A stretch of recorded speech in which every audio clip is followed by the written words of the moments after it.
Our brother has an issue of when cleaning himself after urinating, he feels that splashes of the water came back from the toilet seat to his buttocks.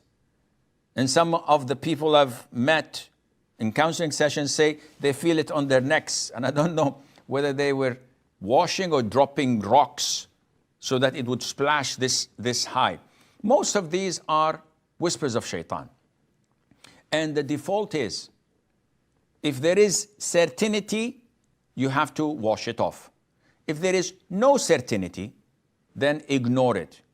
And when we say certainty, when you wash yourself with water, the amount that splashes back from the toilet seat can be urine, can be water, can be little urine mixed with a lot of water because the water overwhelms the amount of urine. So are you certain that this is najasa or not?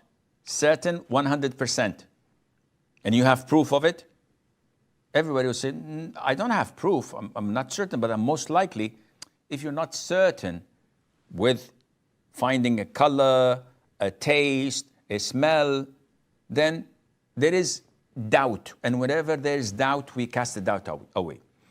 To be safe rather than sorry, wet your hand, wipe your buttocks with the water that is in your hands. That's sufficient to remove the impurity, which we initially we are not certain that it is an impurity to begin with, but just to be safe rather than sorry. What happens if I touch my clothes? This is a whole different ball game.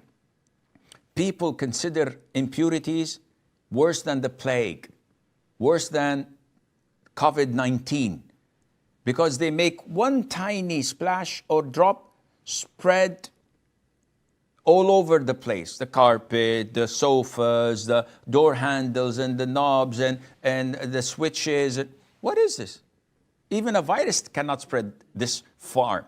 So people are making life difficult. Islam is not a difficult religion. Islam is a religion of ease. None of the companions ever suffered from this, nor the tabi'een.